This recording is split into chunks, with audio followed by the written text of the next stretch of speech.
Good morning everyone, it's Kristen Forster here, and this is my almost daily video series, Crumbs Under the Table, short thoughts while I'm walking my dogs. So I'm out going through the horse field, but there's nobody around, so I'm going to just turn the camera around because we always like to start with some shots of the dogs, kind of give you a perspective on where I am. So there's Banjo. And Luna's a little bit further up. So what do I want to think about this morning? It's interesting, I've been kind of walking along this little bit, praying about it, and had a relatively kind of blank opinion. Some of you might think that's me anyway, generally. But actually, as I've kind of was just mulling it over, I thought I wanted to just kind of pick up, if you like, the flow of the major prophets with the kind of relevance, because one of the things I find myself doing is that I don't want these blogs to become kind of overtly political. Yet the spiritual and the political are impinging the whole time nowadays. In particular, what we see in many ways is the problem where God kind of talks about statehood as a kingdom. He sees a kingdom that's carved out without hands, as it kind of comes against the empires in those major prophets that culminate in the book of Daniel. And you see, the thing with when a nation is a kingdom is that a king draws his, if you like, authority and resource from heaven, and then tries to exercise his authority under heaven. Whereas one of the kind of incipient weaknesses of democracy, and if you hear this carefully, because I'm not saying I'm anti-democracy, democracy always only ever thrives when the gospel is thriving, and that's not just an opinion. It's been tracked and measured. So when you kind of force democracy on a place that's not kind of ready for it, it doesn't kind of work in quite the same way. So, morning. Morning. As I said, when you force it, it just doesn't kind of pick up and take on. But I can't remember why I'm saying that now. Yeah. Well, it's a kind of a flow, because obviously here's Israel under Isaiah, and we can start with the major prophets under Isaiah. So Isaiah is from the ruling class. He's the Jewish tradition tells he's a nephew of the king.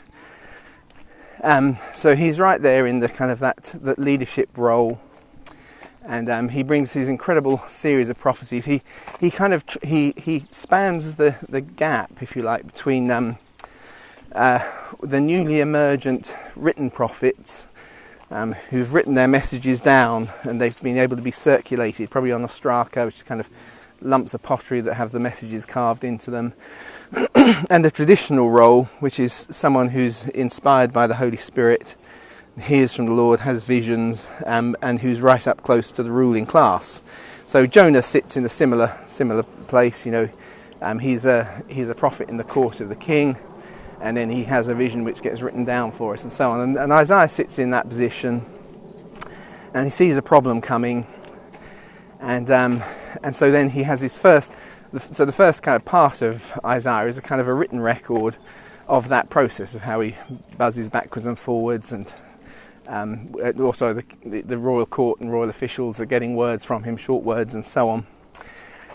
And then he prophesies about the destruction of Jerusalem, and in that context introduces a character. In the first part, he introduces a character who is the child, Emmanuel, and he starts with a very localized prophecy. It's going to be fulfilled within his lifetime, and as time goes on, I'll just say morning, as time goes on, he starts to realize that this character is bigger. So the kind of Emmanuel child, God with us, kind of grows. He becomes eternal, Prince of Peace, etc., etc. So that's the first. I'm just getting a phone call coming in, so I'm just going to have to reject that for a second. Second part of Isaiah, he's prophesying about the destruction of Jerusalem, and he sees a character who's the suffering servant, who's first fulfilled by Jeremiah, but is ultimately fulfilled by Jesus. And then he also then prophesies to the return, which covers Daniel. And interestingly, although it's not in the book of Isaiah, Isaiah, we read in 1 Kings, has also given a prophecy in those early days about how when things are going to go wrong, that the children of the ruling families are going to be taken to Babylon and made eunuchs, which is what happens to Daniel. We read about it. He's put under the chief eunuch and he becomes a court official. And so we know that, basically putting all this together, what we know from history and also the prophecies and everything else, basically means Daniel is made a eunuch. So he never has a family. But we come to Daniel.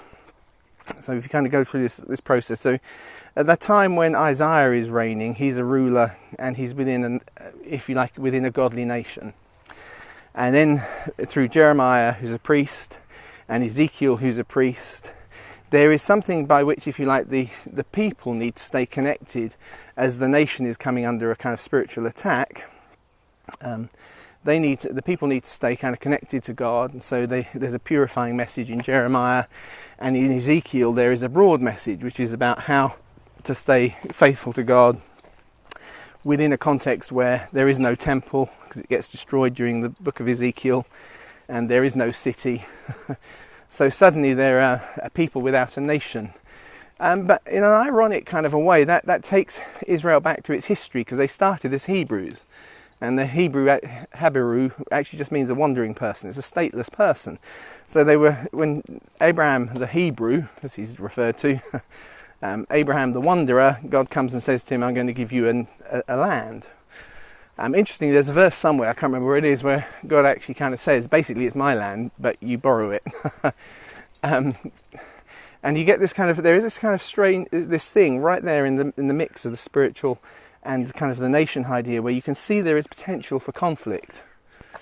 Because if a nation is ruled by someone who recognises that their authority comes from under heaven, then actually there's a kind of a place of freedom.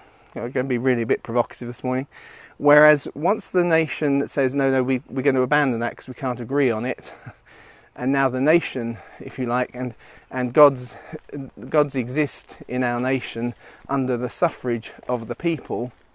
And in many ways what's happening therefore is humanity is giving in to that first primal temptation, which looks self-aggrandizing, that you'd be like gods. So the devil says to mankind, Satan says to mankind, the adversary, the snake, if you eat the apple, you'll be like gods. And so mankind pursues a role where he thinks that now he's top dog. And in nationhood, man thinks he's top dog. In democracy, there is this kind of little element within it. As I said, it's something that's remarkable, because it's not a perfect thing. Complex things are always got multi-threads to it. So it thrives when the gospel is thriving, but actually somehow when the people get above themselves and say human law and human consensus now reigns, ironically, it's not the human that reigns, it's the demonic.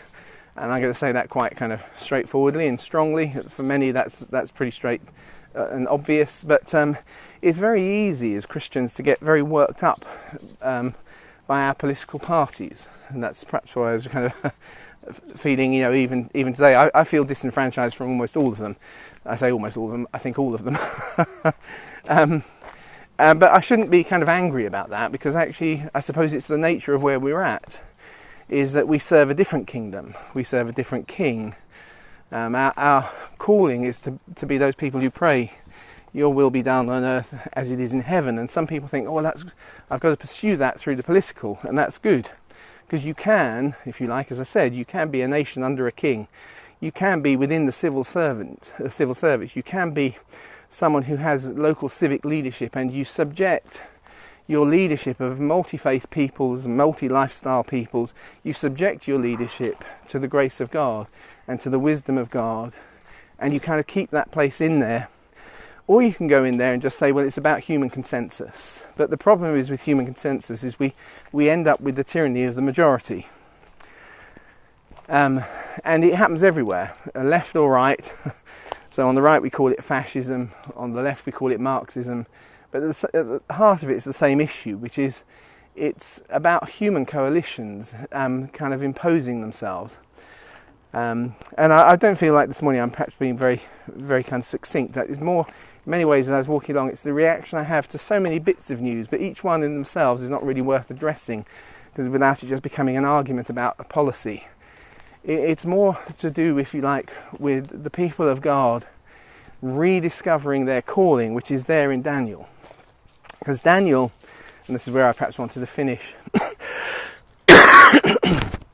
say for instance, if you look at Jeremiah, let's turn the camera around, if you look at Jeremiah, who's a priest, he kind of rails against what is going wrong, and that was appropriate at the period that he was in. But then there is a period, if you like, where the enemy floods in and everything is taken away, and Ezekiel now, who is also a priest, has to find a greater kind of level of wisdom. And it's not that Ezekiel's ideas supersede Jeremiah's, it's just they're appropriate for a different time, for a different period, for a different context. And so he sees, so Jeremiah railed against corruption in the temple, Ezekiel speaks when there is no temple, and it's about finding community and God with them. And finding a spiritual home. And then along comes Daniel, who has been born into captivity. Not born into captivity, he's about 6 when he gets taken. But he's grown up and been educated. And he has to find a new level of wisdom to live in this highly multicultural, multi-God, secular world.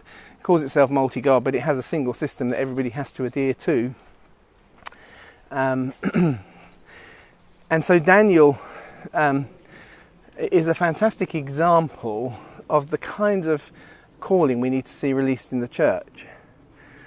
In that he ends up being called the chief magi, Rab Magi. He is the chief of the astrologers. And he's expected to kind of conduct himself in ways that are appropriate for the secular situation he lives in. And yet he does so in that profoundly and fundamentally spiritual way. And increasingly, as we live in a situation that imposes on us a way of living that is not consistent with our following the faith of our fathers, if I can put it that way, to work out our Christian faith in the way that has made sense of a Christian Europe for centuries, as we kind of move through that transition where the secular has really kind of stamped its mark in just in the last 3 or 4 years. We've always talked about ourselves as being a secular, which is not in itself a bad word, secular. It means in the round. And so a Christian can be a secularist as long as they never, out of that circle that the word comes from, exclude, if you like, the authority of the Lord into their own lives, and keep that in the first place. But actually a kind of a godless secularism has become a kind of stamped on norm. And how do we work within that? Well, we're still called to pray for the blessing and benefits of those that rule over us, and that it will go well with us. Because actually our ultimate power is not in political leverage, it's the way the world does things. Our ultimate power is in the living authority of bringing lives into a place where actually they freely and willingly submit to the plans of God. Not coercively and unkindly forced. It's the kindness of God that leads to repentance. But somehow or other we need to find the wisdom to live in that world. And I'm saying that as I think about the difficulties that will kind of ensue in the next few months. As we all focus on the Brexit side and whether being in or out of Europe in the UK. But actually there are much bigger issues going on even than that. As we see things going through the courts, and going through Parliament like yesterday, which in many ways shows, if you like, the drift from traditional norms, and I can sound like a kind of dyed-in-the-wool conservative, and I don't mean that in a kind of political sense, but actually I do believe in family. Can't get away from it. That is where it is within the self-serving little unit of family that we best learn how to do pro-social behaviour, and that's part of the irony. So those that speak against family, who come against family, and there are people think I'm probably going to lose followers from this one. because it sounds just too kind of political, but there is a very strong desire in academic secular thinking to undermine family, not because they hate family so much as they're absolutely petrified of overpopulation in the world. There are targets that they have of getting things down to 3 billion. So how do you get the world down to 3 billion? Well, we need to make sex not about reproduction. We need to make it much wider than that. So there's an agenda there. And we forget that these things, when we think they're all about the individual, they're not. They're about an agenda, a human agenda. And it's very easy as the church to get drawn into that as we look at the world and say, yeah, but the world is overpopulated, so we have to go with that agenda. We have to promote those things that make it smaller. But the trouble is who decides who has kids and who doesn't, if I can put it that way? Who decides what's the best way for bringing them up? And once the state takes control of those things, what we find is, although it's often, and I say this kindly, it's often driven from seemingly good motives, even for those who are doing it, it becomes very kind of oppressive to the human spirit. And it's for freedom that Christ set us free. That actually what we really want is people whose hearts are growing into maturity, so they make freely and of their own choice and their own volition sensible choices. We don't want a world in which we are forced to do the moral thing, but the moral thing does not root itself in anything godly or by revelation. It's just the consensus of those who hold power. And so I'm not calling for revolution in the kind of sense of let's